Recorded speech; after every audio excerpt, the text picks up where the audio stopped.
Appreciate it, guys. I appreciate you having me on here and setting this up. This quarantine life we're living is a little bit different, but I hope you guys are staying safe. I hope you guys have enough toilet paper at the house.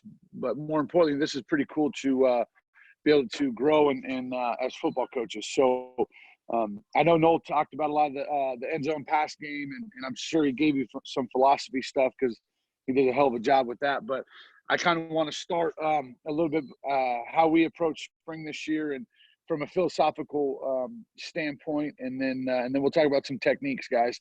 Look, I'm an O-line coach, man. So when I come to clinics, I go to things. No offense, I don't want to start looking at RPOs. I want to get to the nuts and bolts.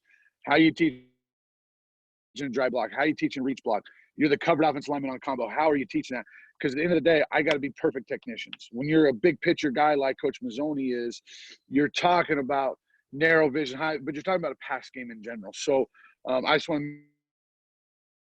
make sure I leave, but I appreciate you all having me. See, like Richard Bishop, he just left the meeting because he thought, you know what, I'm not going to learn anything.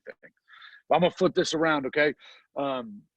Just to make sure. I know we got people from all over the state in different places, but I am the run game coordinator, offensive line coach here at the University of Arizona. Make sure my screen is flat there. All right.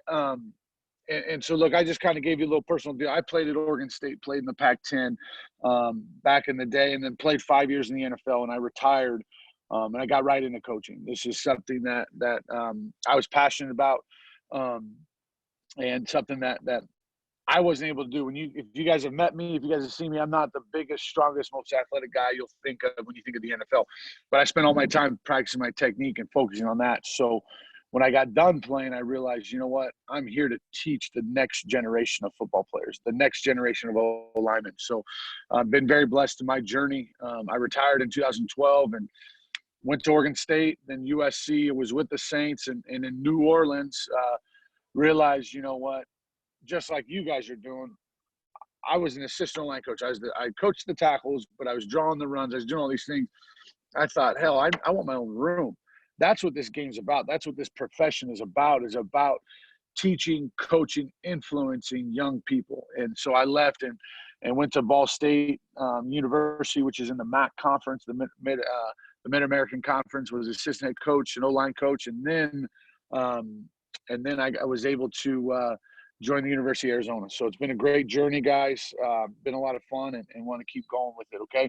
Here we go. This is something I preach with my guys a lot, all right?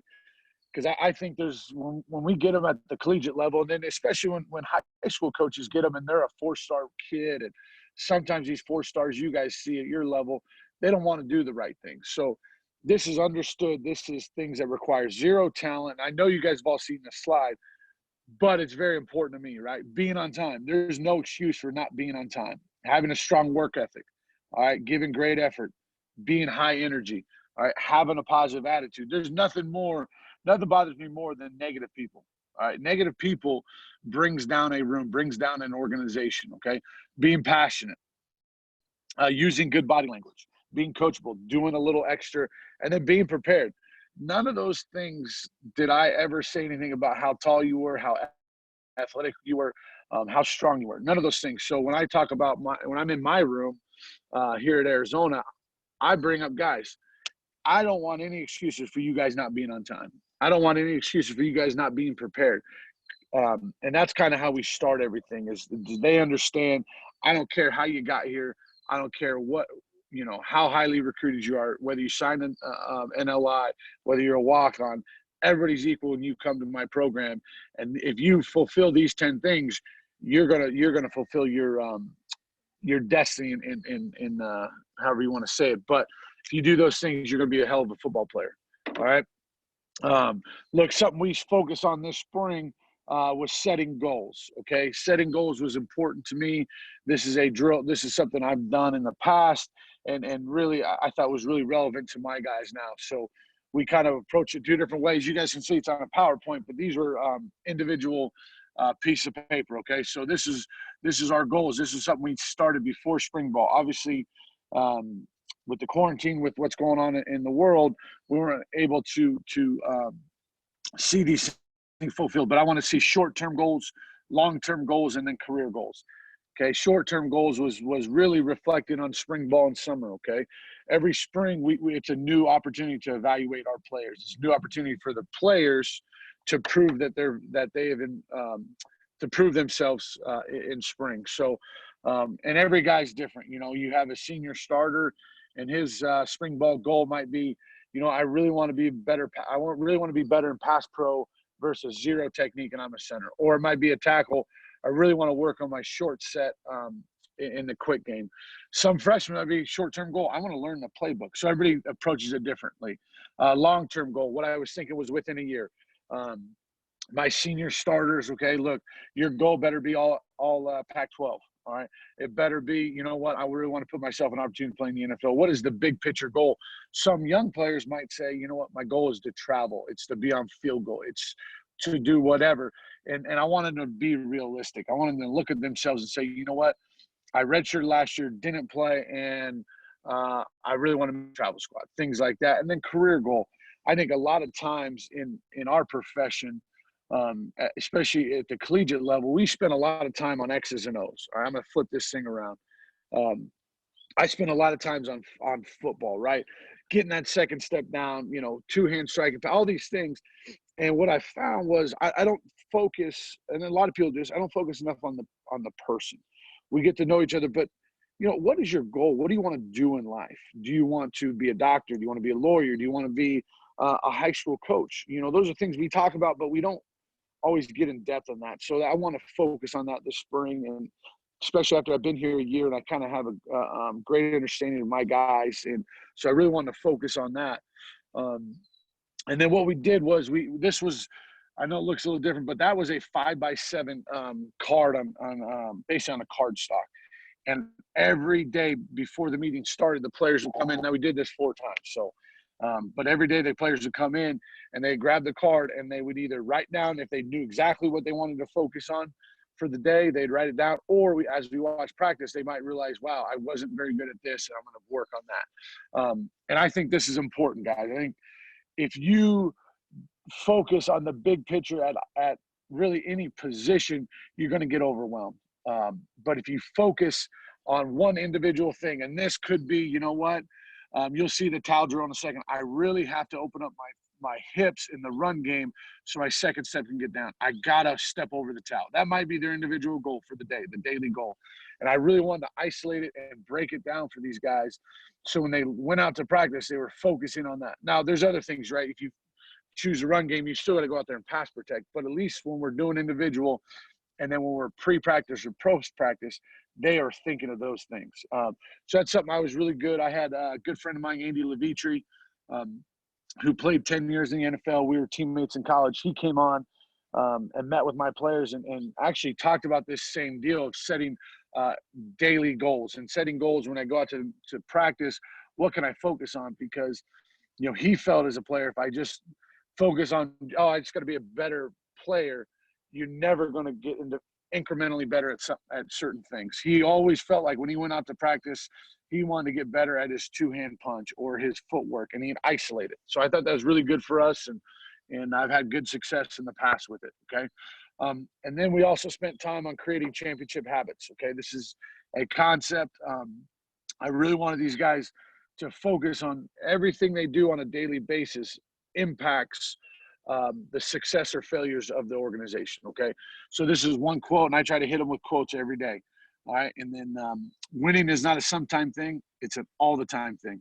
You don't win once in a while. You don't do things right once in a while.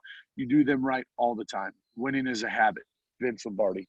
So I'm really putting an emphasis on that. When you show up to treatment, you are going in there with a championship habit. You are going in there early.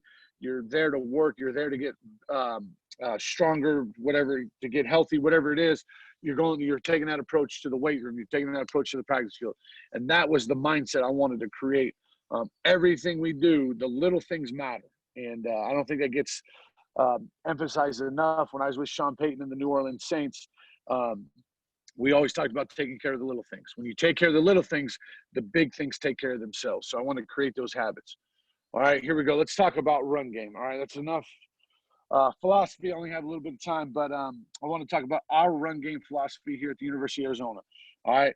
For you guys that don't know, that's Max Unger, player I coached at the New Orleans Saints and played in the conference at Oregon. He's a year younger than I am, but one of the best centers I believe to ever play the game. All right. 3 keys to success. Okay. Foot pattern, right? Foot pattern. Never stop your feet. Okay. We talk about in our foot pattern. If you start efficiently, all right, you give yourself a chance to succeed. Okay. And then a strike, knock his ass off the ball. Look, nothing I teach is soft. All right. We'll have times where we got to shuffle to cover guys up. We don't want to get off different levels, but at the end of the day, I want to knock their ass off the ball. All right. And then finish. Okay. 7 seconds of violence. This is something I think you can teach guys, but they innately have to have it in them. You have to have the mindset, I'm going to whip your ass, and I'm going to do it as long as I have to, okay? And then 3 points of contact, okay? Hands and flippers. We use flippers at times. I'm more of a 2-hand strike guy. We don't double under. We don't do single arm or double arm. We 2-hand strike guys because I want to knock them and create momentum. We use top of the pads lift or top of the pad lifts, and then your eyes and your hat placement. Obviously, we're trying to minimize the use of the helmet. All right, so when I talk about hat placement and eyes, I talk about where they are going if you were making contact with the defender with those parts. But at the end of the day, I really want to strike with my hands. All right, and then when I get into the strike, okay, upward thrusting motion. This is really important in my opinion in the run game, okay? Bring your belly button, and this goes to the airplane method, okay? If anyone's heard of this concept, I think this is very important to me. When an airplane takes off, right, the belly of the plane is flat to the ground. Well, that is like our spine, okay? I want my ass behind me, my hips behind me, my chest flat. I'm not talking about, parallel to the ground, but I'm talking about having my chest down. All right, once I make contact and my feet start running, I begin to roll my hips, okay? And that's the belly of the plane taking off, okay? If I go from flat or my spine flat or parallel to the ground and I go vertical, I'm never going to create momentum or power, okay? So you'll see the airplane method when we talk about our fit and finish. And then we want to keep our power underneath us, okay, not behind us. Initially, my ass and my hips are behind, and then I want to bring them through. I want to take away, guys. I want to take away that space. I want my belly and the defender's belly to come together. So the defenders, they want to extend and keep extension so they could shed and make plays. I want to suffocate my hips and take away all that space because that's going to eliminate their ability to make plays and shed me. All right. If you guys understand that, then you're O-line coaches. All right. And then I want to explode and snatch. Take the breastplate off the top of the defender's shoulders. At the end of the day, I want to knock his ass off the ball. I want to take his shoulder pads over his head because that's going to take me in my upward thrusting motion. All right. Drills. Okay. So this is something we do. This is the beginning phase of our run game. Okay. That we're going to talk about in 3 phases. The beginning phase, the contact phase, and then the finish phase. Okay, so the towel drill, this is the first part of our run game progression, and it's all about learning to open hips and track landmarks. In the run game, I believe you have to give a offensive lineman a landmark to track. We talk about the cylinder of the defender and going through the cylinder, but you got to give them a target. And whether that's for you guys a sternum, midline target, a play side number, a backside number, an armpit, a shoulder, I think it's very important to give them a target, but then always to remember you have to go through the defender to get to the target. Okay, so this is our inside zone dry block. Okay, this is when we are running inside zone, whether that's from gun, it doesn't matter. A lot of our stuff is from the gun, and I'm sure you guys are the same. But our coaching points for inside zone dry blocks, okay, we are a sternum aiming point. This is when you're the right guard and he's a 3 technique. You're the center, he's a shade. Right tackle, you're a 5 technique, okay? You are covered and you don't have leverage on your landmark, okay? Sternum aiming point. The first step is a bucket step. I'm looking to a 1 to 3 inch step, and you see this, guys, that'll be the towel you'll see in the next clip. But that's my towel I'm stepping over. I don't use boards, okay? Understand, I don't use boards because boards get static. I want to start efficiently, and then now I have to learn how to play in a base. Okay, first step is 1 to 3 inch to align hips. Second step, I'm matching his near foot. Okay, I'm matching his near foot. I'm going to hit him dead center, and then I'm working to his play side number. And then on the back side, this is a concept we use on the back side, alert to drop set for more width and more depth. because you guys know how it is. You're cutting off a 4-eye at the tackle position, a 2-eye at the guard. Everything's going to happen faster, and you have to go flatter, okay? And then in the run game, we want a strong inside hand to control the defender, okay? So here is our towel drills. This is something we do on a daily basis, and it's really about the beginning phase of starting our inside zone drive blocks. Well, you can see, I want to talk about getting that first step down as quickly as possible, and I want a two-hand strike, okay?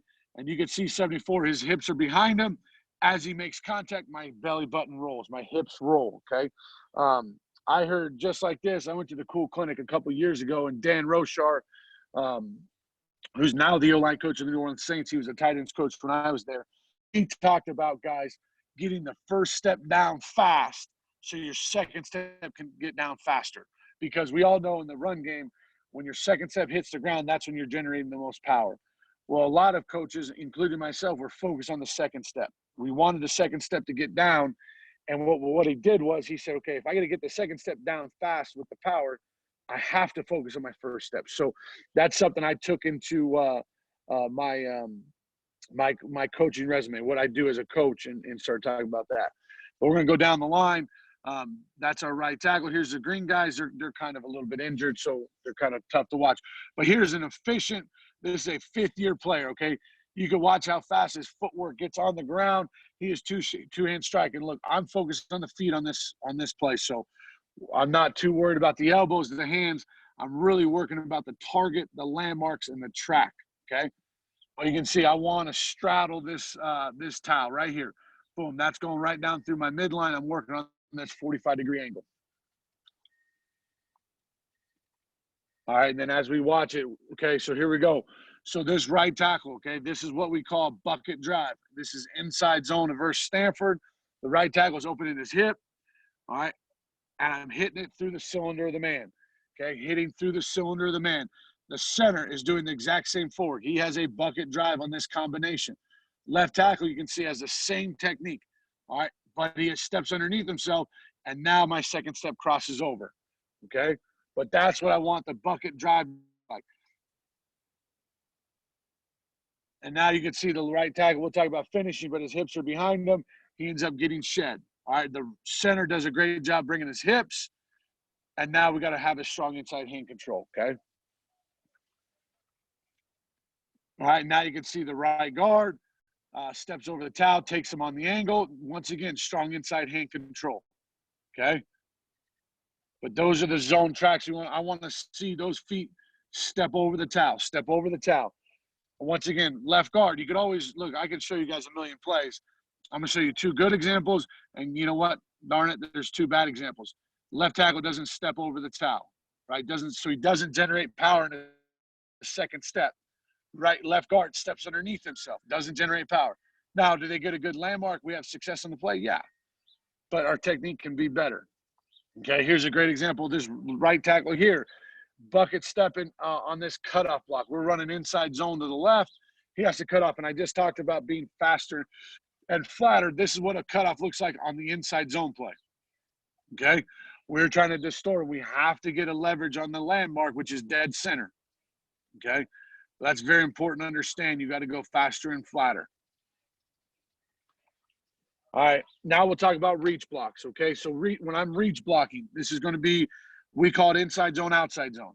I think people get over-focused on, is it tight zone, inside zone, mid zone, outside zone, stretch? I'm like, damn, well, then you got too many runs in the game plan. So we go inside zone, outside zone.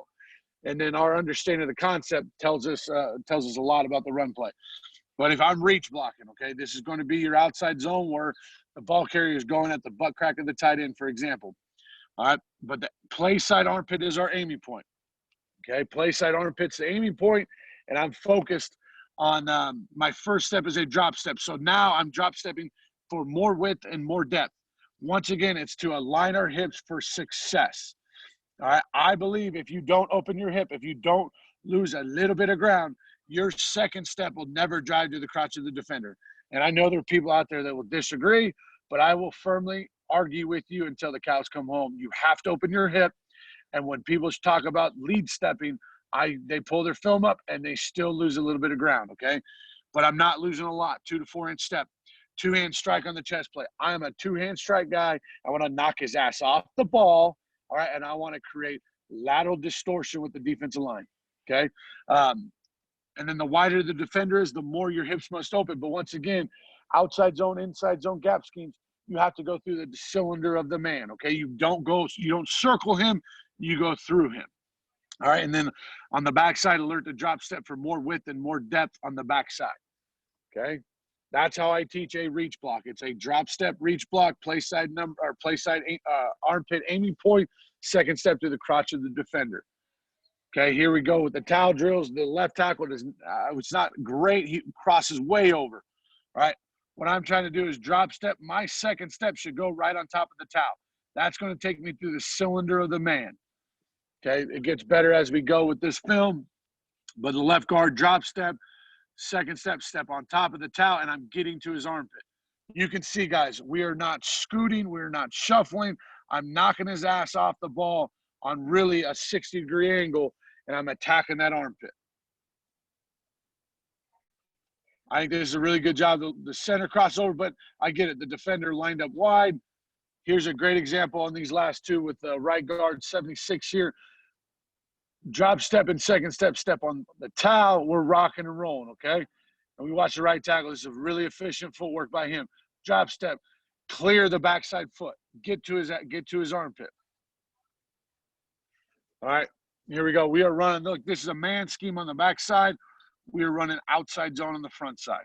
Okay, so right tackle, there's the drop step. Sure, because foot get down fast. Yeah, there's a lot of things you can pinpoint knick-knack. But at the end of the day, he goes through the cylinder of the man and gets his nose to the armpit. Okay, gets his nose to the armpit and stretches this defender. All right, what we want to do is we want to create stretch on the covered offense lineman. I'm realistically not asking this right tackle to knock him backwards. I'm saying stretch him to the sideline. Okay, 14, this linebacker, he has the B gap. When I pause this film, that's a big-ass B gap for that linebacker to fill. Okay, so that's what's really important to us. And then going through the cylinder of the man. Okay, the center should be doing the same thing. What I tell the center here, I can read his numbers in HD. All right, what we talk about that. HD, I can see 5 and a 0. I want to see 7 and 2. All right, kind of where the 7's blinded to me. I want my shoulders to mimic the running back shoulders. So if I'm square, I'm not on the outside zone aiming point. That's a good look at a reach block. Okay, here we go. We're down inside the 10. We're trying to create yards. We got 6 blockers. We got a 7-man box. But you can watch this right tackle, drop step, second step, get down. I'm creating width, okay? I'm trying to stretch the defense. The left guard should be doing the same thing, drop step. And look, he is short on his landmark. All right, I want to hit the guy all the way in the armpit. Okay, right tackle, you got to go. He takes a little drop step and never gets to his landmark and ends up being even with the guy. Okay, great reach block by the left tackle here. I get it, we gained 3. It's all right. All right, and then here's a good look at the right guard here, reaching this 3 technique, okay? I'm working to his armpit. As this defender moves, I'm going to go heavy inside hand. Look, if he stays outside, that ball carrier is going, I got to put my foot in the ground to get north and south. That ball should be hit right here. Now he winds all the way back. I get it.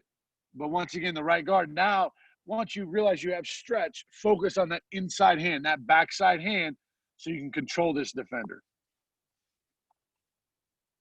All right, now we use, this is we use for our inside zone and our gap schemes. We call it a crack of the ass step, okay?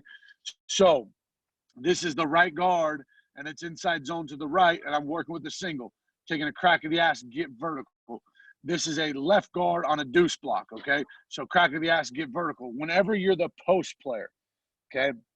I don't care if it's I don't care what zone it is. If it's inside zone, outside zone, a gap scheme, you have a post player and you have a drive player. So we use the crack of the ass step on when we are the post player, specifically on inside zone and gap scheme, just so you guys understand that. And all I'm trying to do is literally, it's pretty self-explanatory. I'm trying to move the crack of my ass a little bit because I want to generate power and generate force when my second step gets through. So this is always a play side aim, number aiming point. First step, I'm God, I keep getting guys leaving the meeting. It must be boring. All right, but my first step is a lateral gather. I'm trying to step over this towel, going lateral. I'm gathering, and then my second step is going vertical. I'm trying to transition my weight to my right foot so I can drive my left foot vertical up the field. All right, and you are the post player in this combination. So look, the film, I'm limited on film at the house right now, but you can see this, okay? So watch, this is a center, and I'm working a combination with the backside guard, but that's the lateral step. Second step, get vertical, attack the play side number. All right, and you can see this is towels. Look, we got guys with their helmets off. I'm kind of walking. This is an early in practice, a pre-practice deal where I'm just trying to get their footwork going, okay? All right, here we go. So here's the center. All right, so this is a crack of the ass step. We are comboing the center and the left guard are comboing the 0 to the 4 to this linebacker right here. Okay, so I'm working on it. Now I tell this center, you got it. You take your crack of the ass step, get your second step going up the field. All right, but that's when we're using this step. We play a lot of odd front teams. So realistically, the center and the tackles utilize this step the most when we see the odd front, okay? But this is a great look at it. Get going. Once he clears, guard climb. All right, same thing here. Here's the center versus the 0 nose guard. It's inside zone. The right guard and the center are combo into 2. We're fanning here. We're cutting off on the backside. Okay, but that's what we're trying to do. We're not trying to go anywhere. I'm trying to move the crack of my ass 1 to 2 inches and work this combination, okay? And really, it's so I can give the backside lineman some room to hit. That's what I'm really trying to do. Okay. So those guys are really our 3 phases of, our 3 zone steps. Okay. You got a bucket drive, a drop step reach, and then a crack of the ass. Okay. We use that all the time. I mean, that we are a zone team. We pin and pull, we run, but those are our 3 main zone tracks we use. The crack of the ass carries over to our gap schemes. Okay. The only other footwork we use is a down block on a daily basis, is a down block, and then a gap step deuce. Okay. Other than that, you just saw our daily drills and what we try to accomplish and get these guys to understand their zone tracks. All right, the next thing we do, okay, so now we talk to the beginning phase of the drive block or reach block or whatever block you're doing. Now it's the contact phase, okay? So once I make contact, look, you're going to have guys that make contact, they stop their feet and lose the rep. I truly believe that the first guy, once contact is made, the first guy to run his feet and roll his hips is going to win the block, okay? So, excuse me, you have to train that.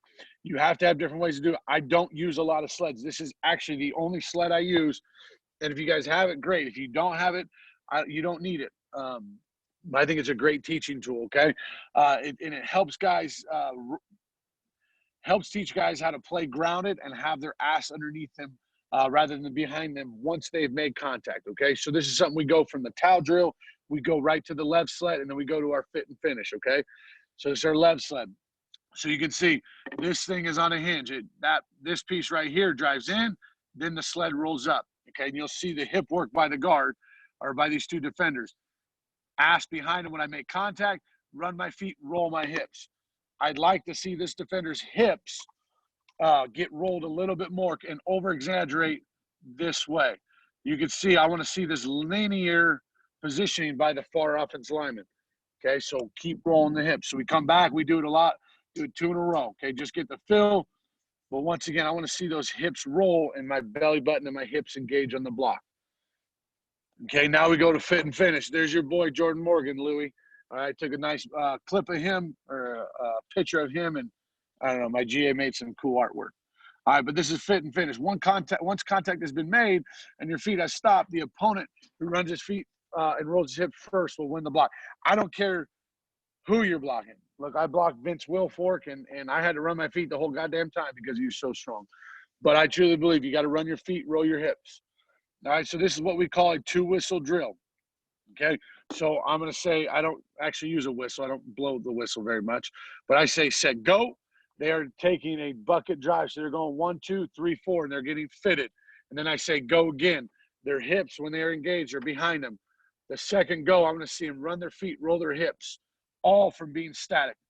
So you can see it here. Say, go, go. And now they're going to run their feet and roll their hips. I want you guys to focus on 74. If you guys can see him, he's really trying to lift the shoulder pads. He's trying to suffocate his hips and get in that upright position. That's really important to this on a run block.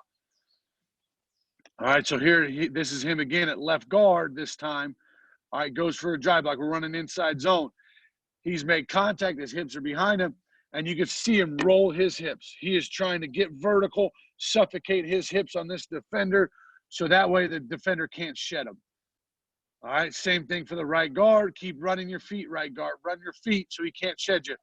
Center does a great job doing it on the second level, okay? We're knocking people's asses around, and we're trying to finish guys all at the same time. Okay, so it's twofold. So you just saw kind of the fit and finish. You saw the left sled, and it's kind of all-encompassing. But it's also that mindset. When you watch this play here, all right, watch the right guard and the right tackle finish these guys and run their feet, right? I don't care who gets the ball handed off. I don't care if JJ has that ball or Khalil has it. We are going to run for a lot of yards. But it's that mindset of finishing guys. It's that mindset of knocking people's ass off the ball, running my feet, rolling my hips.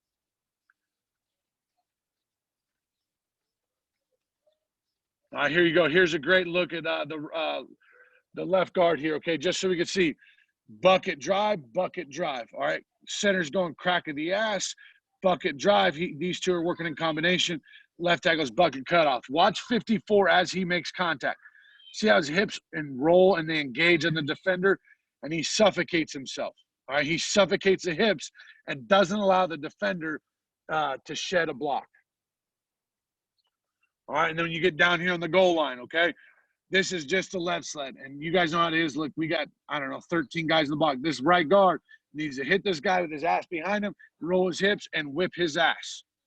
Okay, but that's what I'm talking about. And you can see when you see it from the sideline, all right, you can see him in an erect position, vertical, and allows the running back to find a running lane.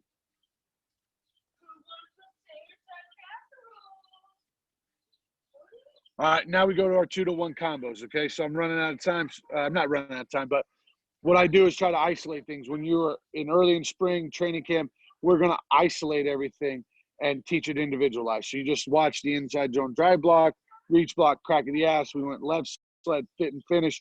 Now we're going to go to our combos, 2-to-1 combos, and then we have 1-to-none combos. So make sure that this is all a progression of individualized blocks, okay?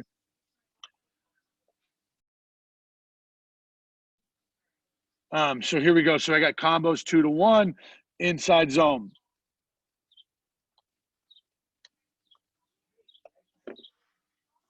Uh-oh.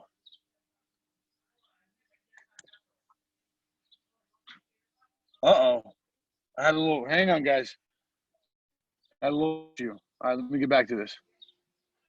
All right, sorry about that.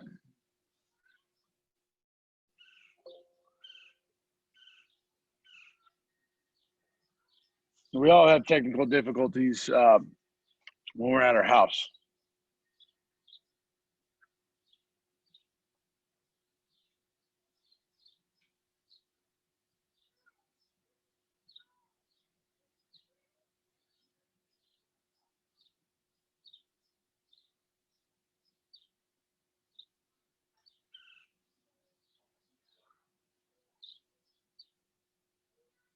Okay, here we go. 2-to-1 combos. All right, so this is when you are the we're something's going on here.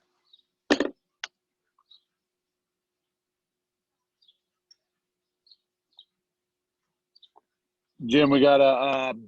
I apologize. I'm having some technical difficulties. The film won't play.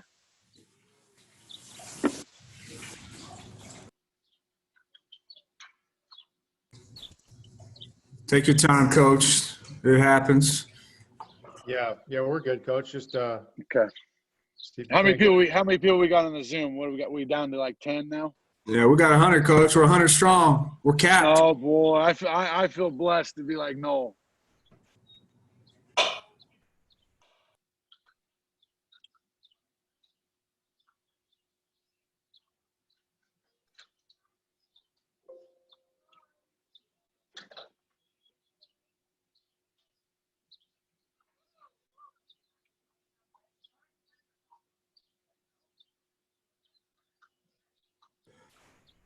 While he's getting that situated, guys, up next, I know Aaron Flugrad's listening, but we'll have him, offensive coordinator, up next up at NAU, talking about, creating explosives and drop back pass game. And then after Aaron at noon, we'll have Jeremy Springer, the special teams coordinator up at down here in the U of A. He'll be on. And then Taylor Mazzoni, receivers coach, Theron H., as well as AJ Stewart, the new running backs coach. So that's the lineup for today, and looking forward to having you guys on all day. Good, Flugrad. Aaron, hopefully you brought some extra people to watch. I always feel jealous when I speak in between two coordinators. Everybody wants to watch those guys. All right, so here we go. So we're going 2-to-1 combos, okay? This is important. All right, back to the O-line play. This is important. This is working the crack of the ass step, getting vertical. This, for example, is a left guard, and we're comboing a 3 technique on inside zone. This is the center on inside zone, and I'm comboing a backside shade or left tackle or a right guard. It's all about, I don't care what hand is down. It's all about you are covered, you have leverage, and I'm trying to go 2-hand strike on the down defender. And now what I'm trying to do is see 53, how he rolls his hips. Once I transition to second level, I need to refocus and drop my hips again so I can hit the defender with power.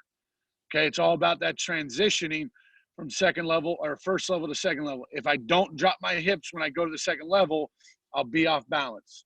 All right, so this first clip is the right guard here, okay? It's a better clip from the wide. But as you can see, he never comes back to balance when he gets to the second level, and the defender is able to hit him and shed him. All right, this is really important when we talk about transitioning to second level. You got to get your ass to balance, okay? Both guards actually don't do a very good job of coming to balance. All right, here we go. Here's the center. All right, we were working that crack of the ass in the center position. All right, get vertical. Now I'm transitioning an inside zone to 33. But you can see he rolls his hips, and then he disconnects and transitions to the second level defender. All right, once again, here's the center.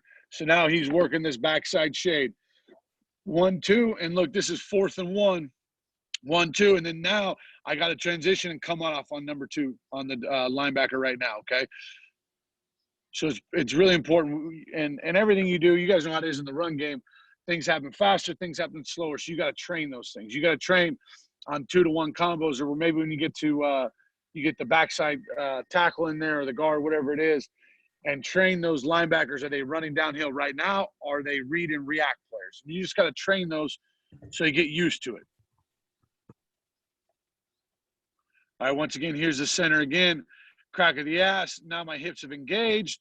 Now I got to transition to the second level. Okay, that's what we're really trying to work on in this drill. All right, and then we take the drill and we go to what we call 1-to-none.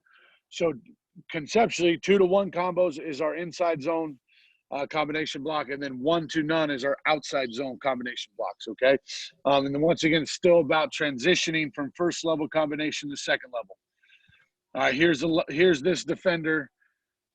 All right, so now this is your left guard. It's a 3 technique. It's outside zone. I got to get to my landmark. This is the left tackle, a center. I don't care what position you are, but you are covered. You have leverage on your landmark, and you have to get to the second level defender. All right, now we take what we call a bucket step again because I have leverage in the run game.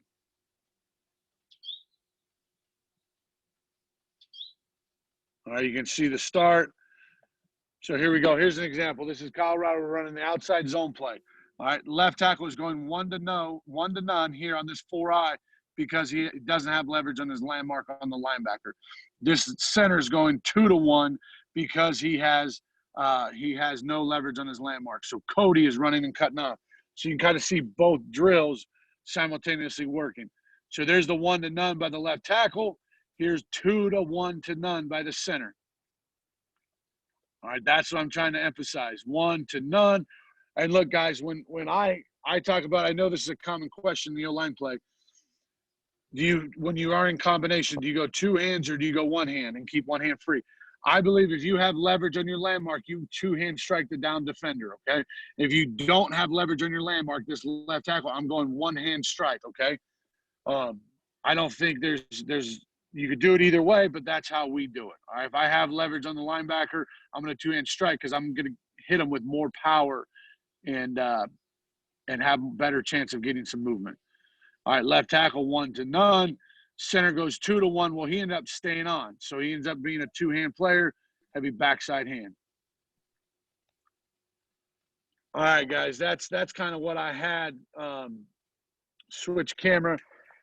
We can go to some Q&A, but I just want to talk about some run game philosophy and really talk about a dry block, a reach block, cracking the ass, and then how do we individualize those blocks and then transition.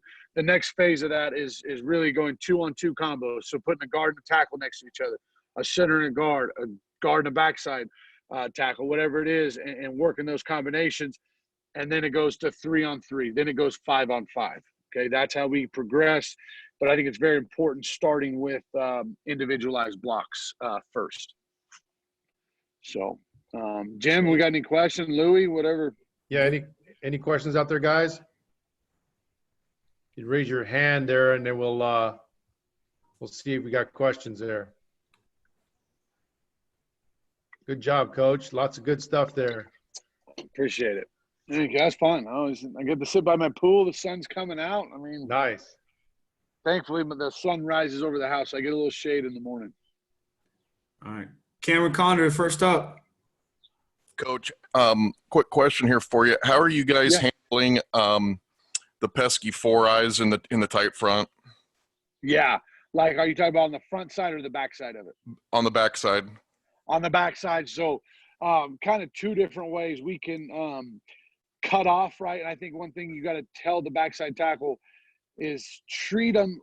If you're running inside zone, you have to drill it like it's outside zone for the backside tackle, because everything's going to happen faster. If your responsibility is cutting off the four eye, you better open your hips and run.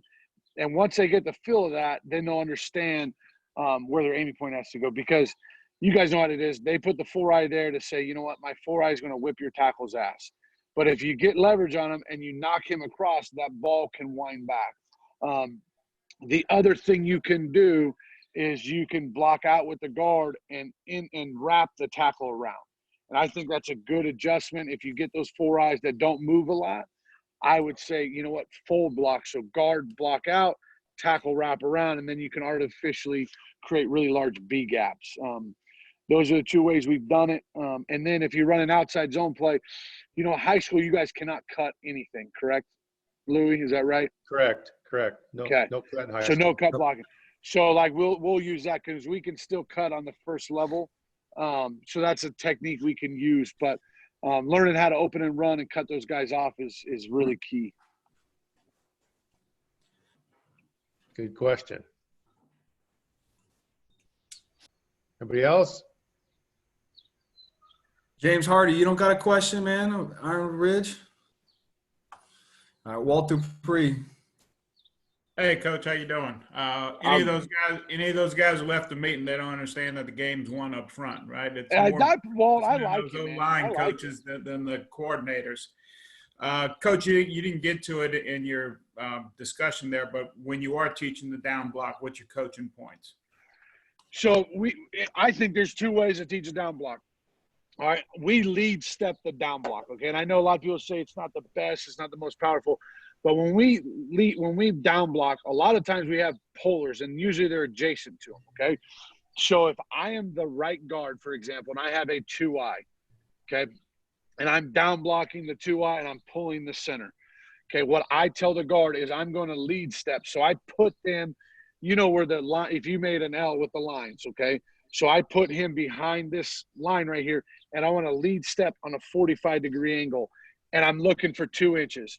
And what I believe is you lead step at your arm, at your target, which we say is the near ear.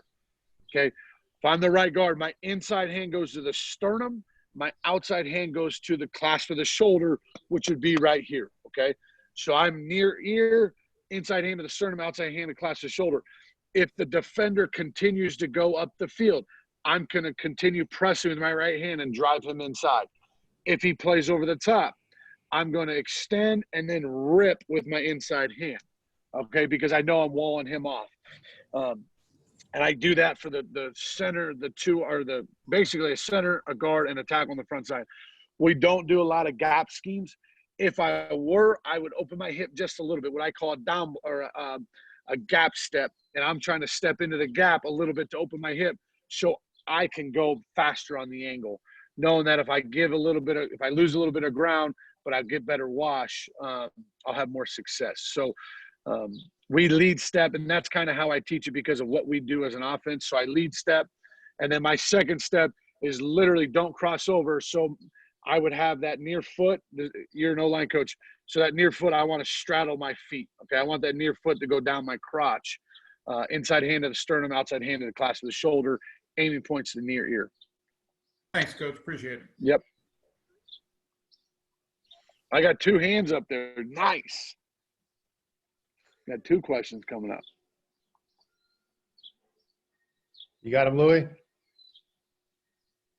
Coach Hardy, you're up. Hey, quick question, Coach DeVan. I have a question on just how you teach and what do you emphasize when you're talking about your pin and pull technique? Yeah, so are we talking about the pin or the pull? Pin. Pin. Okay, so the pin concept is really, if you just heard it, was the down block, okay? So anytime you're blocking down, you are pinning the guy.